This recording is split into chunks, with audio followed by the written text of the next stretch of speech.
menemani waktu bersantai Anda di akhir pekan ini, tentu kami hadir dengan beragam informasi menarik yang tajam dalam serta menghibur. Selama 1 jam ke depan bersama saya Mayfri Syari, langsung saja kita mulai CNN Indonesia News Update Weekend. Kita awali informasi sore hari ini tentang seorang ayah yang bersujud demi meminta keadilan atas peristiwa meninggalnya sang putra di salah satu sekolah di Surabaya. Putranya yang duduk di kelas 9 SMP diduga tewas tersengat listrik saat mengerjakan tugas ujian praktek.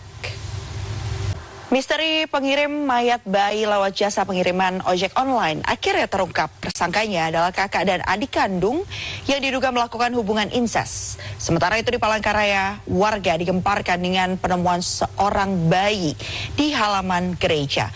Polisi menduga bayi tersebut sengaja dibuang orang tuanya. Di libur panjang Hari Raya Waisak, kawasan Puncak Bogor masih jadi favorit wisatawan, terutama dari wilayah Jabodetabek. Sejumlah skema arus lalu lintas diberlakukan untuk mengurai kepadatan. Sementara itu arus kendaraan di tol Cipularang dan Jakarta Cikampek terpantau padat pada Sabtu pagi. Ya, memasuki musim haji seperti saat ini biasanya muncul nih kisah-kisah inspiratif juga ya, yang kemudian mendorong kita untuk bisa ikut serta juga mungkin mulai menabung. Seperti yang satu ini, ada kisah inspiratif untuk melaksanakan rukun Islam kelima yang datang dari sepasang suami istri penjual roti yang berhasil mewujudkan mimpi setelah menabung selama 20 tahun. Sementara itu ada pula sepasang suami istri penjual nasi uduk yang akhirnya dapat pergi beribadah ke Tanah Suci setelah menyisihkan uang hasil berdagang selama 25 tahun lamanya. Kita beralih ke informasi lainnya. Ini nih, berpose di depan kamera lalu dicetak dalam bentuk lembaran foto bisa dikatakan sudah biasa. Tapi bagaimana jadinya jika gambar diri dicetak dalam bentuk 3 dimensi? Melalui teknologi canggih, detail tubuh dipindai lalu dicetak dan menghasilkan replika berukuran mini. Kreasi ini pun jadi tren bisnis baru yang menghasilkan cuan.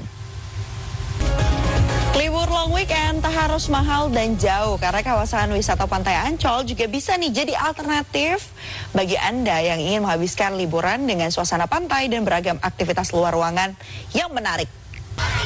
Ya, pantai ini memang dipilih sebagai tempat wisata libur panjang karena selain bisa berkumpul bersama keluarga, biayanya juga bisa dikatakan relatif lebih terjangkau. Nah, kira-kira gimana suasana libur panjang di Pantai Ancol? Karena saya udah agak-agak seru ya kalau melihat Roni itu lagi liburan wisata kuliner ataupun wisata alam seperti yang tadi. Nah, tapi usai jeda ada juga satu kisah yang Habibie Ainun dikenal sebagai pasangan panutan di tanah air. Semalam dirayakan 63 tahun peringatan cinta Habibie Ainun. Selain ada pembacaan puisi oleh Maudy Ayunda, ada pula hidangan kesukaan dari Habibie dan Ainun yang merepresentasikan kisah perjalanan cinta keduanya.